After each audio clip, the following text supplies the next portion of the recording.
بسم الله الرحمن الرحيم ومن آياته خلق السماوات والأرض وما بث فيهما من دابة وهو على جمعهم إذا يشاء قدير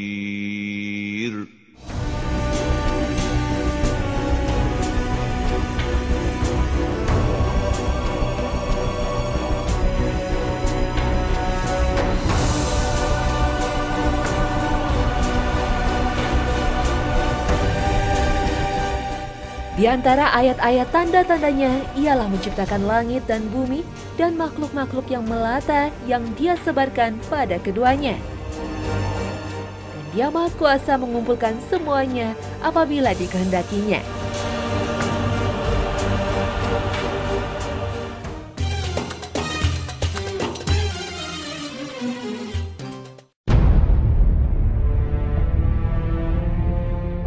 Assalamualaikum pemirsa Trans 7, Hasan Ensiklopedia Islam Dunia kembali hadir berbagi informasi menarik untuk Anda. Nah, apa jadinya bila teman di hadapan Anda tiba-tiba merobek kulit dan mengungkap identitas aslinya sebagai alien? Imajinasi liar tentang keberadaan alien alias makhluk asing seperti ini sudah banyak tertuang di layar lebar, dari film E.T. hingga Men in Black, atau Transformers hingga Prometheus. Namun, apakah keberadaan alien yang makhluk asing ini hanya rekan belaka atau sebenarnya sungguh ada? Untuk menjawabnya, ilmu pengetahuan dan teknologi manusia terus berkembang mencari jawaban atas kemungkinan makhluk lain yang hidup di luar planet bumi kita ini. Sejak tahun 1959, sejumlah teori dan instrumen pengamatan dibangun untuk membuktikannya. Salah satu pelopor utama pencarian kehidupan cerdas adalah astronom Frank Drake. Dengan persamaan Drake yang dikemukakannya, ia mencoba menghitung jumlah peradaban di seluruh alam semesta.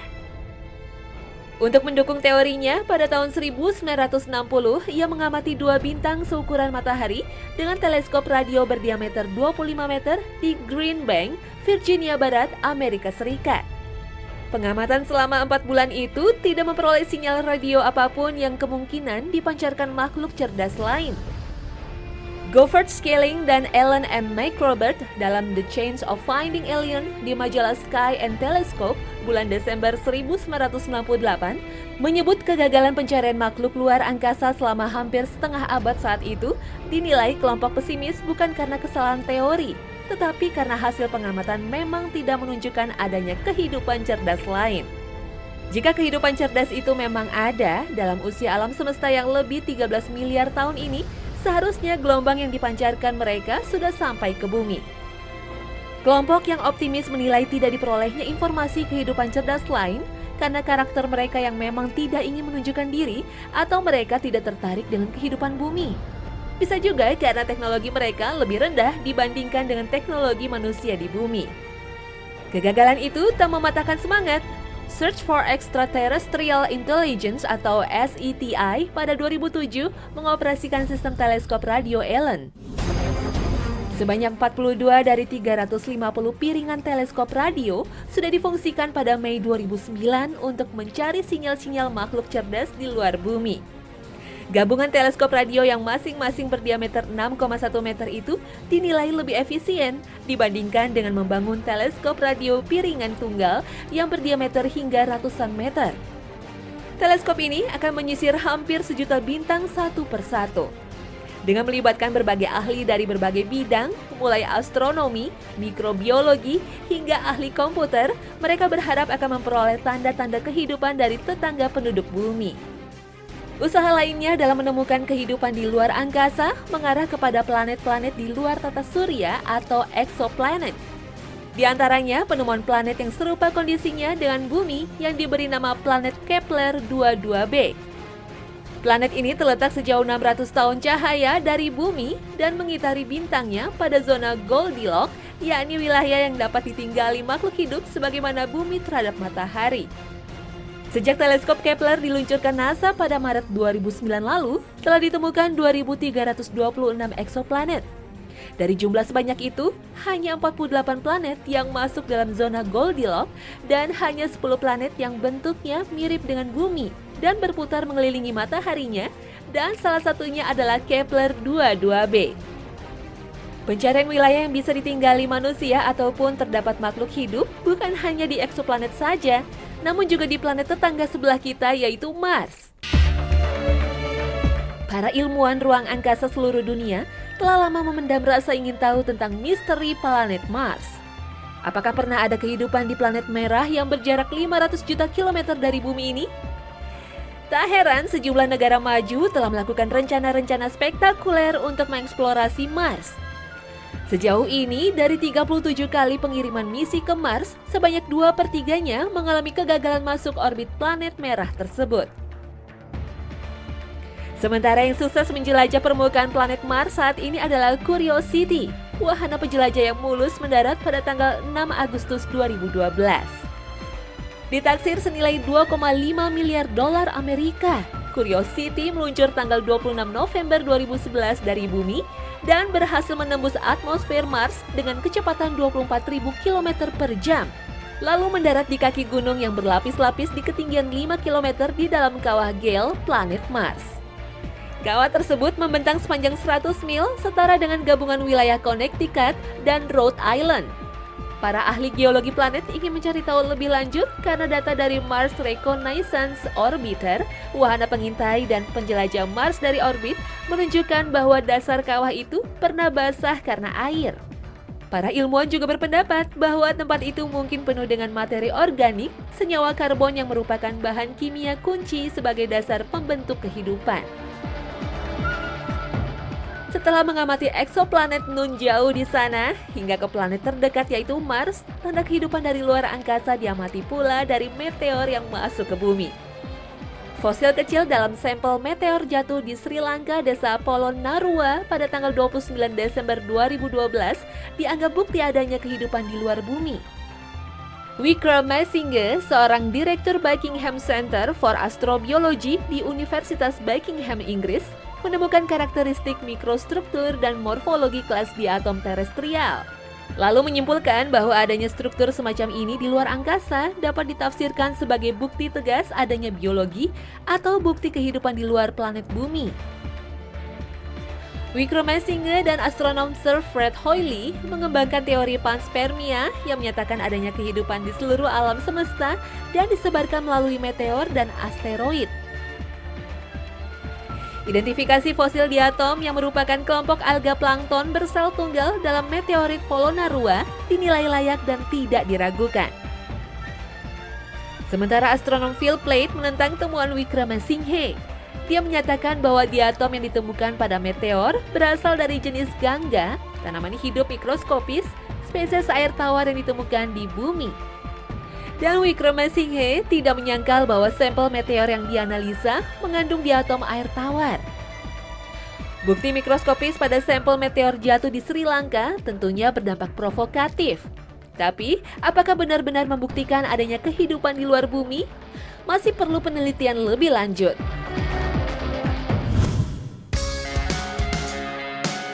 Sementara para ilmuwan sibuk mencari bukti dan fakta adanya kehidupan lain dari luar angkasa, di planet bumi sendiri berseliweran fenomenal ganjil yang sering dikaitkan dengan alien si makhluk asing. Objek terbang yang tak dikenali atau Unidentified Flying Object disingkat UFO seringkali muncul di berbagai wilayah di dunia.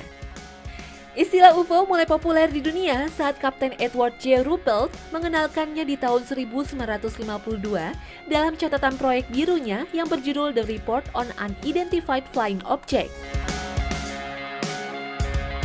Meskipun ada laporan, foto, dan video yang menunjukkan keberadaan UFO dan alien, hingga kini tidak ada bukti ilmiah apapun yang bisa menjelaskan fenomena itu. Karena itu, kajian tentang ufologi dikelompokkan sebagai pseudoscience atau ilmu semu yang belum bisa dibuktikan dengan metode ilmiah dan tidak terukur. Satu peristiwa yang terkenal berkaitan UFO, namun syarat teori konspirasi adalah laporan jatuhnya UFO di Roswell, New Mexico pada tanggal 4 Juli 1947. Insiden Roswell ini ditemukan sebuah serpihan yang dianggap sebagai serpihan kapal ruang angkasa setelah badai menerjang. Konon di dalamnya terdapat 4 alien. Angkatan Udara AS kemudian mengotopsi keempat tubuh alien tersebut dan mengumpulkan serpihan-serpihan UFO yang meledak tanpa meninggalkan bekas. Peristiwa tersebut ditutup-tutupi dan pemerintah AS mengatakan bahwa balon percobaan AS yang bernama Skyhook meledak. Pemerintah AS juga mengatakan mereka tidak memiliki serpihan UFO dan mayat alien. Pernyataan tersebut tidak membuat masyarakat umum percaya begitu saja, sehingga lahirlah teori konspirasi tentang insiden Roswell ini. Selain penampakan UFO, kemunculan pola-pola lingkaran geometris di ladang pertanian atau crop circle selalu dikaitkan dengan kehadiran alien di tempat itu. Dugaan tersebut didasarkan keyakinan bahwa manusia tak mampu membuat pola serumit itu dalam waktu singkat dengan hasil nyaris sempurna. Crop circle pernah terjadi di berbagai belahan dunia. Crop circle merujuk pada pola geometris berukuran sangat besar yang terbentuk dari tumbuh-tumbuhan yang merebah. Banyak fenomena pola geometris crop circle terjadi di Inggris dan kemunculannya terjadi di dekat monumen kuno seperti Stonehenge.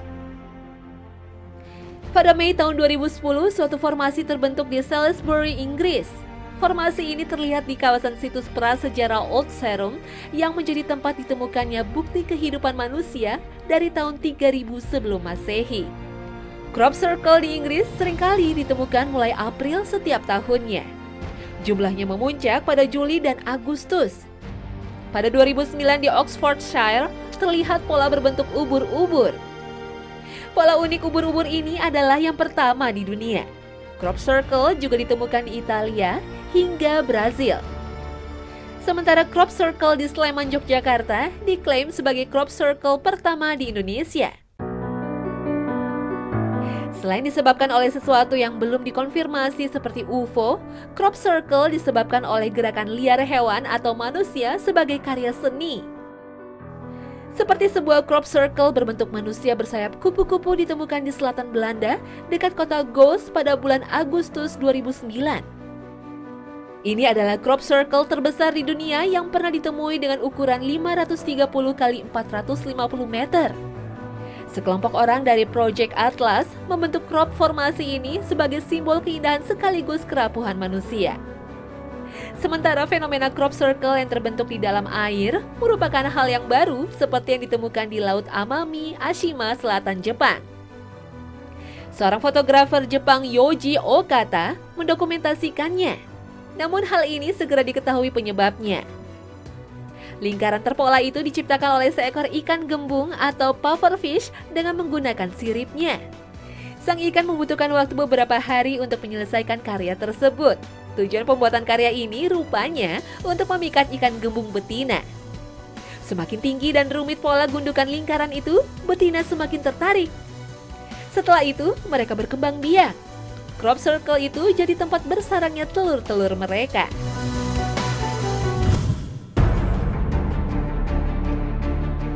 Usaha mencari bukti kehadiran makhluk asing sampai juga ke wilayah arkeologi dengan memunculkan dugaan peninggalan purbakala yang berkaitan dengan kecerdasan dari luar bumi. Di tahun 1900 ditemukan sebuah logam yang membatu yang berusia sekitar 2000 tahun di sebuah kapal karam di Pulau Antikythera, Yunani. 50 tahun kemudian benda tersebut dilihat dengan sinar X dan menemukan gambar yang merupakan sebuah alat mekanik.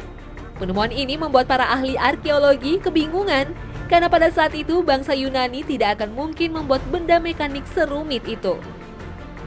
Penemuan teknologi modern di masa lalu, kemajuan teknologi yang seolah tidak pada zamannya, juga dikait-kaitkan dengan kehadiran alien saat itu. Di antaranya penafsiran pahatan di kuil Hathor Dendera, yang ditafsirkan oleh beberapa ahli sebagai lampu.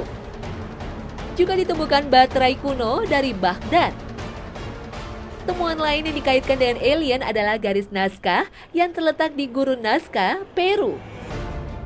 Para ahli yang pro terhadap pengaruh alien telah menyimpulkan bahwa garis-garis naskah dibuat untuk sesuatu di atas sana karena tak mungkin melihat simbol-simbol tersebut dari bumi.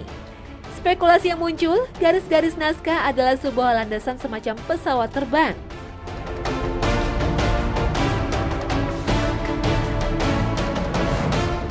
Dalam naskah India kuno yang berumur 5.000 tahun, terdapat sebuah deskripsi yang menakjubkan tentang mesin terbang. Pada waktu itu, mereka mengenal benda bernama Rukma Vimana yang dideskripsikan terbuat dari logam. Berapa ukurannya dan bagaimana cara kerjanya? Bahkan dalam naskah tersebut diceritakan bagaimana peperangan dengan mesin-mesin terbang yang menghancurkan seluruh kota.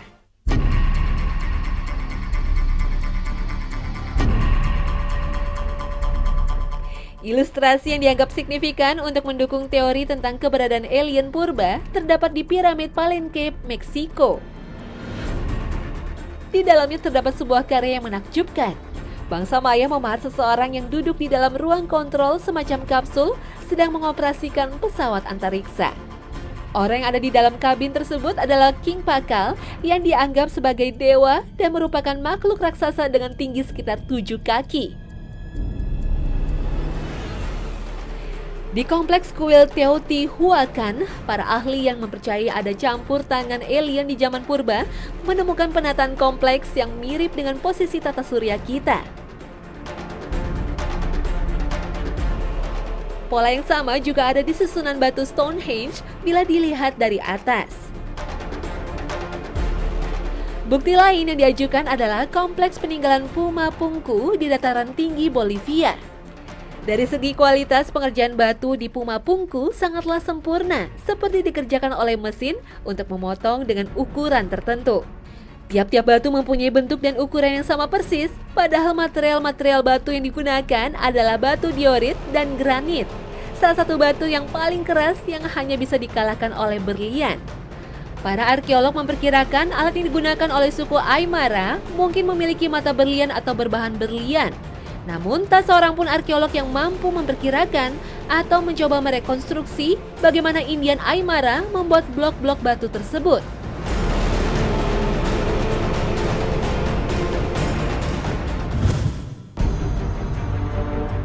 Sebenarnya, keberadaan planet-planet yang memungkinkan adanya kehidupan secara eksplisit bisa juga kita peroleh di dalam ayat Al-Quran, Surat At-Talaq ayat 12. Allah menciptakan 7 langit dan seperti itu juga bumi, berlaku hukum-hukum Allah di dalamnya, agar kamu ketahui bahwa Allah sangat berkuasa terhadap segala sesuatu dan Allah sungguh meliputi segalanya dengan pengetahuannya. Jika kata langit dan bumi disebut dengan bilangan 7 yang berarti banyak atau lebih dari 1, maka tentu yang dimaksud dalam ayat ini adalah kemajemukan gugusan galaksi yang terdiri dari jutaan bintang dan planet-planet yang ada, sebagaimana yang kita ketahui dari ilmu astronomi modern. Oleh karenanya, secara tidak langsung, Al-Quran menyatakan kepada kita bahwa bumi yang kita diami ini bukanlah satu-satunya bumi yang ada di jagat raya. Namun dari sekian banyak planet yang Allah SWT ciptakan, hanyalah bumi yang Allah berikan kepada manusia sebagai tempat hidup dan beribadah kepadanya. Dan Allah menjadikan manusia sebagai khalifah yang bertanggung jawab mengurus, menjaga bumi dan seisinya. Seperti yang tertuang dalam Al-Baqarah ayat 30. Dan ingatlah, tatkala Tuhanmu berkata kepada para malaikat, sesungguhnya aku akan menjadikan seorang khalifah di muka bumi.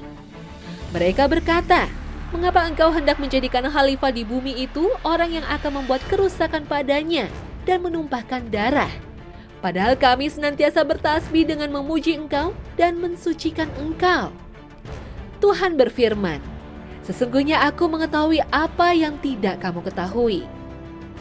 Kini pengetahuan manusia sudah sampai pada bukti bahwa bumi yang ditinggalinya berada di satu galaksi saja, di antara jutaan galaksi di alam semesta. Posisi bumi hanya di salah satu sisi galaksi di tepi alam semesta yang terus meluas dengan kecepatan tinggi, di mana jarak satu titik dengan titik galaksi lainnya saling menjauh, seperti titik-titik permukaan balon yang ditiup mengembang. Ini sesuai dengan firman Allah SWT dalam Al-Quran Surat Al-Zariyat ayat 47. Dan langit itu kami bangun dengan kekuasaan kami, dan kami benar-benar meluaskannya. Nah, kalaupun ada makhluk hidup di sisi alam semesta lainnya, jaraknya semakin jauh. Untuk bisa menembusnya, diperlukan pengetahuan dan teknologi yang harus sangat maju. Dan semuanya hanya akan terjadi atas kekuasaan Allah semata. Dalam surat Al-Rahman ayat 33, Allah SWT berfirman, "Hai golongan jin dan manusia, jika kamu sanggup menembus melintas penjuru langit dan bumi, maka tembuslah. Kamu tidak akan mampu menembusnya kecuali dengan kekuatan dari Allah." Keberadaan makhluk hidup di luar planet bumi memang tidak diceritakan secara jelas. Namun Al-Quran menggambarkan kekuasaan Allah SWT di semua alam semesta, melingkupi seluruh makhluk hidup yang ada dan tersebar di semua penjuru galaksi.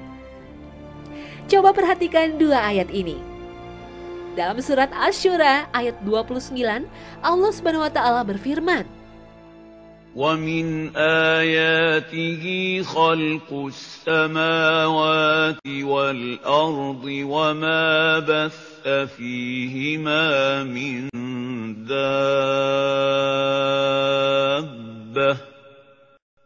وَهُوَ عَلَى جَمْعِهِمْ إِذَا يَشَاءُ قَدِيرٌ. Dan surat An-Nur ayat 45. وَاللَّهُ خَلَقَ كُلَّ دَابَّةٍ مِّن مَّاءٍ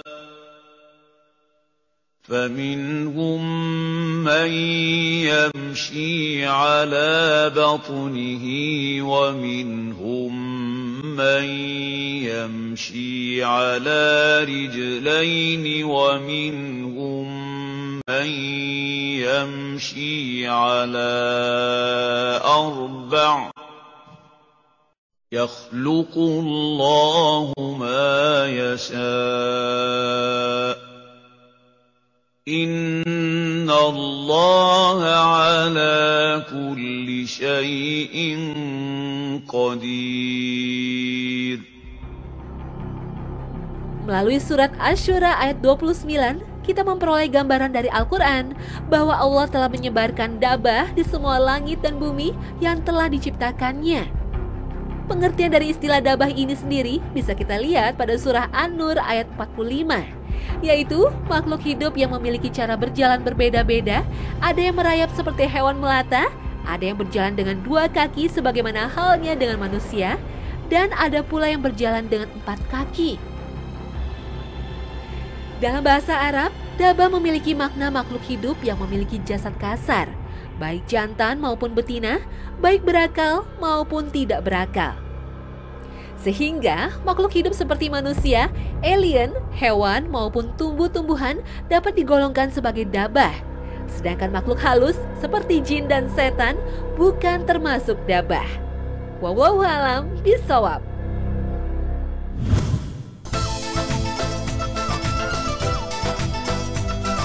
Nah pemirsa setia Hasanah, berakhir sudah kebersamaan kita pagi ini. Informasi kami semoga menjadi brainstorming, pemicu semangat Anda untuk mendalami luasnya samudera pengetahuan yang telah Allah berikan. Semoga bermanfaat.